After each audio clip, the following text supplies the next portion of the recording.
This video deals with Dashratha deciding upon a successor. The young princes had been married. The marriage party had come back to Ayodhya to a great reception. Bharat and Shatrughan went to spend some time with their maternal grandfather. Dashratha was growing old now, and his sons were his wealth and very dear to him. Yet, writes Valmiki, Rama was dearer to him because of the way his mind, body, and spirit were balanced. What was unknown to others was that Rama was an avatar of Vishnu, incarnated to annihilate the impetuous and mighty Ravana, who with his evil deeds harassed the Devatas in Indra's Swargalok. Vishnu had himself descended on earth as Rama at the pleading of the Devatas. Rama's unparalleled effulgence made his mother Kaushalya as glorious as Aditi had become because of her son Indra. Valmiki describes Rama's qualities of head and heart in detail. The words are worth listening to. Rama was chivalrous and handsome to look at, of a disposition deeply complemented by his words of assurance to everyone, and maintaining poise even in the face of harsh circumstances and people. At such a tender age, he had controlled his anger. Think of the idea. He had controlled his anger. He understood the essence of dharma, artha, and calm as well. The possessor of a remarkable memory, he remembered every good deed done to him, while he ignored 100 offensive misdeeds of others. Rama found time to engage in discussions with men of wisdom, those who excelled in learning, who were senior in age, and those of impeccable character. Rama was wise for his age. He was a good host and always tried to say a few pleasant words to a visitor. Though very capable in using weapons, he never boasted of his strength and dexterity. He was humble. He never told a lie and received love from his people equal to his love for them. Valmiki continues to write, Rama's heart overflowed with kindness towards the humble and the unfortunate. He exercised control over his desires and thus was pure in his thoughts and behavior. With such a strong hold over his senses, Rama never failed to do the right thing. He never felt inclined to commit a wrong.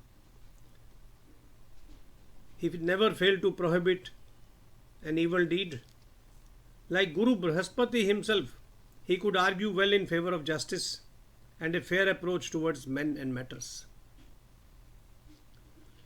Rama was completely devoted to his gurus and seniors, unhindered in his actions by either laziness or passion. These are virtues everybody should imbibe. He looked at the world not with attachment but with unwavering intellect. Learned in the Shastras, Rama studied the principles of economics, of how to earn and treasure wealth without straining the resources of the people. Look at how modern Valmiki could be. He understood the principles of expenditure management as laid down in the ancient treatise. In terms of his physical abilities, along with his skill with weaponry, Rama had learned the art of horse riding. I have included some paintings from the British Library of princes training in archery and horse riding. Rama was trained to tame elephants, to engage them in sports and to ride them. He learned how to lead an army and how to engage an enemy. In terms of arts, he excelled in the art of writing drama in Sanskrit, Prakrit and other languages. Literary merit was there in the young prince. He also took part in sports, learnt music, played on musical instruments and knew how to paint. Thus, in wisdom, writes Valmiki, Rama was like Brihaspati, and in valor like Indra, Shachi's husband. Keeping all these qualities in mind, Dashratha considered the possibility of anointing him as the crown prince to succeed him. He wanted to decide upon this crucial matter in his lifetime to avoid any battle for succession later. To this end, Dashratha called the leaders of the various communities from cities that formed essential parts of his kingdom, kings who owed loyalty to him, and his ministers for consultation. In his desire to fulfill his duty at the earliest, Dashratha did not extend invitations to Janak and his father-in-law, the king of Kaikeya. The mighty king, writes Valmiki, in a voice as sonorous as that of thundering clouds, explained his proposal to the assembled nobility. He said, "You are well aware how my ancestors have taken care of this kingdom as if it was their child. Till now, I too have followed in their footsteps and protected the people with all my might. But now I am growing old, and the time is ripe for me to fulfill my last duty towards the kingdom. With your approval and the consent of the Brahmins gathered here, I desire to hand over the reins of this kingdom to my son Rama." Dashratha further said, "Rama is skilled and accomplished in all that a deserving prince needs. He is pure in mind, body, and soul.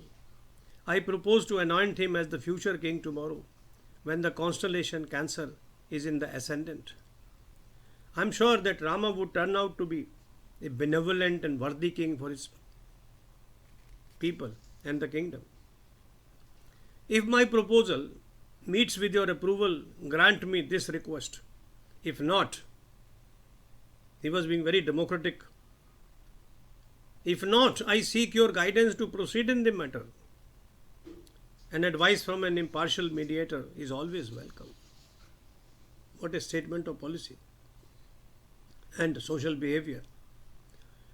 The gathering of the kings and citizens approved of Dashratha's proposal wholeheartedly and unanimously. The Brahmins, commanders, and city chieftains consulted with each other and addressed the king thus: "We are keen to see Rama, the scion of Raghuvansh, majestically riding an elephant under a white canopy.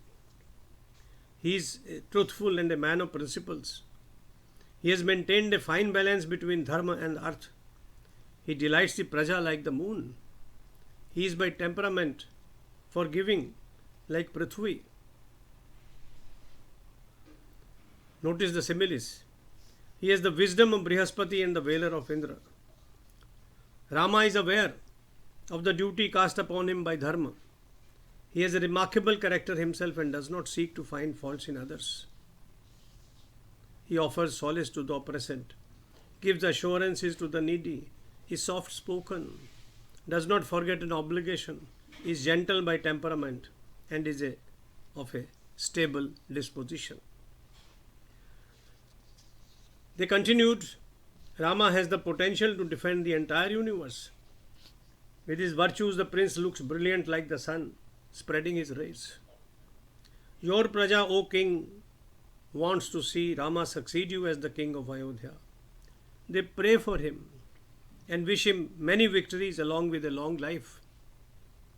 The people of Ayodhya, irrespective of age, have prayed to gods that Rama be anointed as the Yuvaraj. O King of Kings, we wish and pray that you anoint Ram, who glows with the complexion of a blue lotus and is capable of annihilating his enemies, whoever they may be, as the Yuvaraj to succeed you as soon as possible. Jai Shri Ram, Jai Shri Ram, Jai Shri Ram."